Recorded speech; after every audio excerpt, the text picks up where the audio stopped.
श्री स्वामी समर्थ. नमस्कार मित्रांनो, मनापासून खूप खूप स्वागत आहे. तुम्हा सर्वांना अधिक मास शुक्ल पक्षातील एकादशीच्या खूप खूप शुभेच्छा. मित्रांनो, सध्या अत्यंत पवित्र विष्णूचा परमप्रिय असणारा पुरुषोत्तम मास म्हणजेच अधिक मास सुरू आहे. म्हणतात ना, अतिथी देवो भव, तसाच हा अधिक मास म्हणजेच आपल्या आध्यात्मिक प्रगतीसाठी ईश्वराने दिलेले एक सुवर्ण संदेश आहे.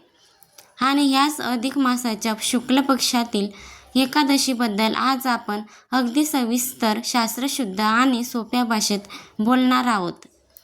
ही एकादशी साधीसुधी नाही, तर अत्यंत दुर्मिळ, अलौकिक, तितकीच महत्त्वाची आहे. या एकादशीचे नियम, तिची अनोखी पूजा पद्धती आणि अगदी स्नान करण्याचे विधी सुद्धा इतर सर्व 11पेक्षा अगदी वेगळे भिन्न आहे.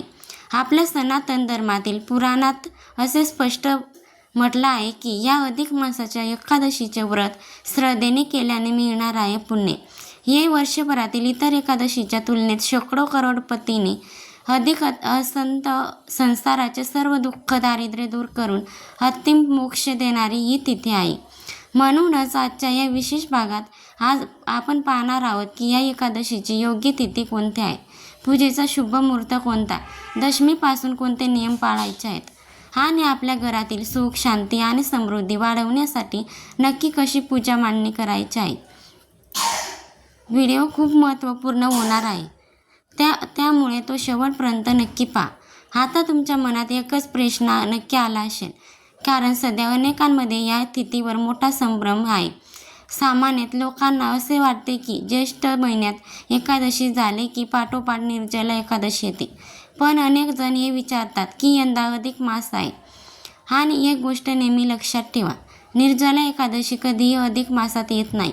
अधिक मास आला की विधी बदलतात. हे अधिक मासामध्ये 2 एकादशी येतात. वेगवेगळ्या पुराणांमध्ये त्यांची वेगवेगळी नावं आढळतात. काही जण यांना पदिनी आणि परमा एकादशी म्हणतात, तर काही पुराणांमध्ये यांचा उल्लेख कमला आणि कपिला असा येतो. नाव जरी वेगवेगळे असले तरी ही साक्षात श्रीहरी विष्णूंची पुरुषोत्तम मासाची परम कल्याणकारी एकादशी आहे. माहिती पुढे सांगण्यापूर्वी मला तुम्हाला एक छोटीशी विनंती करायची आहे. आम्ही अनेक पुराणांचा सखोल अभ्यास करून अगदी जुन्या ग्रंथांचे संदर्भ शोधून ही माहिती तुमच्यासाठी घेऊन येतो. जर तुम्हाला ही माहिती थोडी जरी उपयुक्त वाटली तर व्हिडिओला आताच एक लाईक करा आणि आपल्या जवळच्या लोकांसोबत नक्की शेअर करा. चॅनलवरती नवीन असाल तर सबस्क्राईब करायला विसरू नका. कमेंट बॉक्समध्ये श्री स्वामी समर्थ, ओम नमो शिवाय आणि ओम नमो भगवते वासुदेवाय नक्की लिहा. पद्मपुराणात या एकादशीला कमला एकादशी असं संबोधलं आहे. भगवान श्रीकृष्ण स्वतः महाराज युधिष्ठिराला सांगतात की ही एक एकादशी माणसाच्या मनातल्या सर्व इच्छा पूर्ण करणारी आहे. या दिवशी व्रत केल्याने केवळ भगवान नारायणच नाही, तर माता लक्ष्मीसुद्धा अत्यंत प्रसन्न होती. श्रीकृष्ण म्हणतात की या एकादशीचं महत्त्व इतकं अथांग आहे की स्वतःचा 4 मुख असलेले ब्रह्मदेवसुद्धा यांच्या पुण्याची संपूर्ण गणना करू शकत नाही. विचार करा, जेव्हा अधिक मास हा स्वतः विष्णूचा प्रिय महिना आहे आणि त्यात त्याची सर्वात प्रिय तिथी म्हणजेच एकादशी येत आहे असेल, तर ते व्रत आपण कसं बरं सोडू शकतो. म्हणूनच शारीरिक क्षमता असेल त्यांनी हे व्रत अजिबात सोडू नये. दशमी तिथीचे कडक नियम. 4:46 8:31 बघताना या एकादशीचे नियम हे 11शीच्या आदल्या दिवशी म्हणजेच दशमी तिथीपासून सुरू होतात. हे नियम नीट समजून घ्या. काशाच्या पात्राच्या त्या दशमीला काशाच्या भांड्यात जेवण करू नका आणि देवालाही त्यात भोग चढवू नका. वर्ज्य गोष्टी या दिवशी मध, चणा आणि सगळ्यात महत्त्वाचं म्हणजे पराया अन्न, दुसऱ्याच्या घराचे किंवा हॉटेलचे अन्न खाणे पूर्णपणे टाळावे. मिठाचा त्याग. विशेष नियम. इतर एकादशीला आपण दशमीला मीठ खातो, पण या अधिक मासाच्या एकादशीला दशमी तिथीलाच मिठाचा त्याग करायचा असतो. फक्त दुपारच्या वेळी एकदाच आळणी अन्न ग्रहण करावं, अर्थात तुमच्या प्रकृतीला जे पेल असं करा. आरोग्याशी तडजोड करू नका.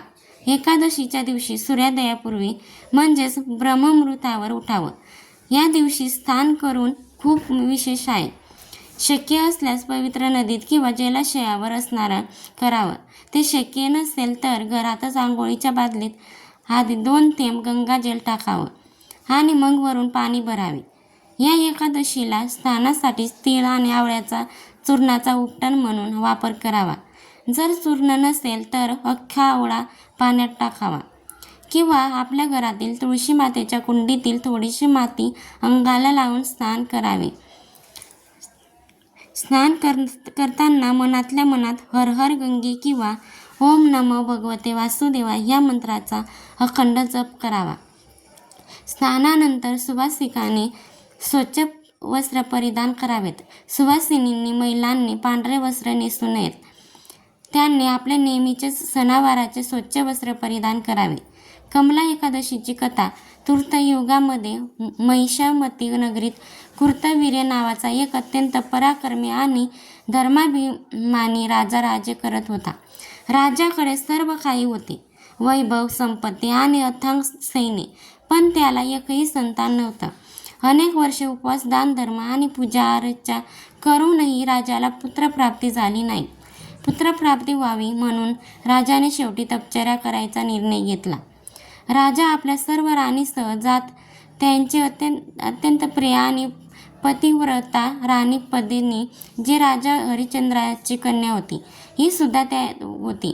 जंगलात तपश्चर्यासाठी निघाला राजा कृतवीर्याने गंधमादन पर्वतावर हजारो वर्ष कठोर तपश्चर्या केली, पण तरीही त्याचे शरीर क्षीण झाले नाही. तरी त्याला फलप्राप्ती झाली नाही. राजाची ही अवस्था पाहून राणी पद्मिनी अत्यंत चिंतेत पडली. ती देवी अनुसया यांच्याकडे गेली आणि तिने आपली व्यथा मांडली. राणी पद्मिनीने विचारलेले, हे माते, माझ्या पतीने एवढी वर्ष तपश्चर्या केली तरीही भगवान विष्णू प्रसन्न का झाले नाहीत? असा कोणता उपाय आहे ज्याने आमची इच्छा पूर्ण होईल? तेव्हा माता अनुसया म्हणाले, प्रत्येक 32 महिन्यांनी एक अतिशय दुर्मिळ असा अधिक मास येतो. या महिन्यात शुक्ल पक्षात येणारी एकादशी ही भगवान विष्णूंना अत्यंत प्रिय आहे. या एकादशीला कमला किंवा पद्मिनी एकादशी म्हणतात. जर तू ह्या एकादशीचे व्रत पूर्ण नियमाने, निर्जला आणि जागरण करून केलेस तर भगवान विष्णू नक्कीच प्रसन्न होतील. राणी पद्मिनी माता अनुसया यांच्या सांगण्यावरून अधिक मासातील शुक्ल पक्षाच्या ह्या एकादशीचे अतिशय कडक आणि श्रद्धापूर्वक व्रत केले. तिची भक्ती आणि उपासाच्या पुण्यानं साक्षात भगवान विष्णू प्रकट झाले. भगवान विष्णू राणीवर प्रसन्न झाले आणि म्हणाले, हे सौभाग्य, मी तुझ्या ह्या व्रतामुळे अत्यंत आनंदी आहे. तू मागशील ते वरदान मी तुला देईल. तेव्हा राणी पद्मिनी म्हणाली, हे प्रभू, जर तुम्ही माझ्यावर प्रसन्न असाल तर हे वर माझ्या पतीला द्या. भगवंताने राजा कृतवीर्याला वर मागण्यास सांगितले. राजाने वर मागितला, मला असा एक कुत्रा हवा आहे जो सर्व गुणांनी संपन्न असेल. तिन्ही लोक त्याला कोणीही जिंकू शकणार नाही आणि केवळ तुमच्याशिवाय त्याचा पराभव कोणीही करू शकणार नाही. भगवान विष्णूने ते तथास्तु म्हटले.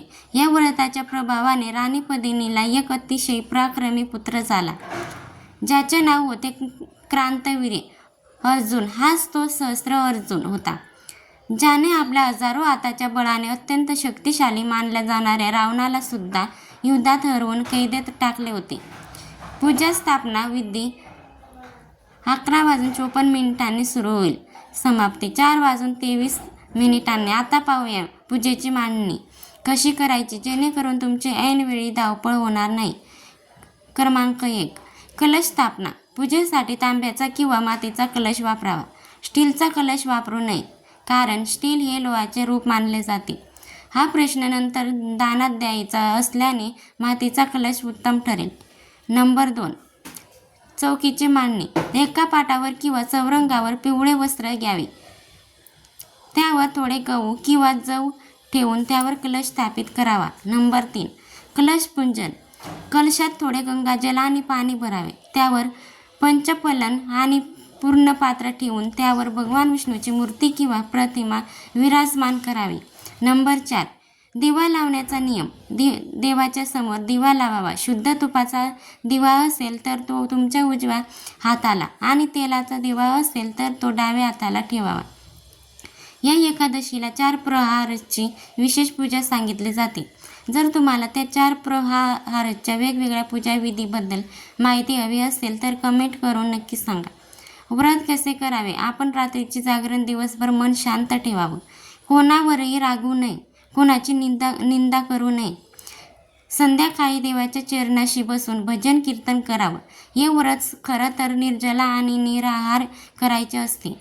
पण जर तुमची शारीरिक क्षमता नसेल तर तुम्ही पाणी पिऊन, फळांचा आहार घेऊन किंवा नेहमीप्रमाणे उपवासांचे पदार्थ खाऊनही हे व्रत करू शकता. मुख्य उद्देश मनाची शक्ती आहे. रात्रीचं जागरण या व्रतात परम कल्याणकारी मानले गेले आहे. शक्य असल्यास पूर्ण रात्र जागून विष्णू सहस्त्रनामाचा पठण करावा किंवा किमान रात्री 2 वाजेपर्यंत तरी भजन कीर्तनात मन रमवावे. दुसऱ्या दिवशी द्वादशीला सकाळी लवकर उठून विष्णू पूजा करावी आणि ब्राह्मणाला घडा व दान दक्षिणा देऊनच मग स्वतः पारण उपवास सोडणे करावे. तिथी, शुभ मुहूर्त आणि सांगता. आता सगळ्यात महत्त्वाचा प्रश्न आहे की एकादशी कधी आहे आणि व्रत कधी करायचे. एकादशी तिथीची सुरुवात 26 मे रोजी पहाटे 5:10 होत आहे. तिची समाप्ती 27 मे रोजी सकाळी 6:21 होईल. जरी तिथी 26ला सुरू होत असली तरी 27 मे रोजी एकादशीचे व्रत करणे अत्यंत श्रेष्ठ आणि शास्त्रसंमत राहील. कारण पद्मपुराणानुसार जेव्हा एकाच दिवशी एकादशी आणि द्वादशीला संयोग मिळतो आणि पारण त्रयोदशीला होतो तेव्हा तो अतिशय दुर्मिळ योग मानला जातो. यंदा हा योग 27 मे रोजी जुळून येत आहे. लक्षात ठेवायचे नियम. 26 मे रोजी आणि 27 मे या दोन्ही दिवशी घरामध्ये खाणे पूर्णपणे वर्ज्य आहे. या दोन्ही दिवशी तुळशीची पाने तोडू नयेत. उपवासाचे पारण 28 मे रोजी सूर्यास्तानंतर केले जाईल.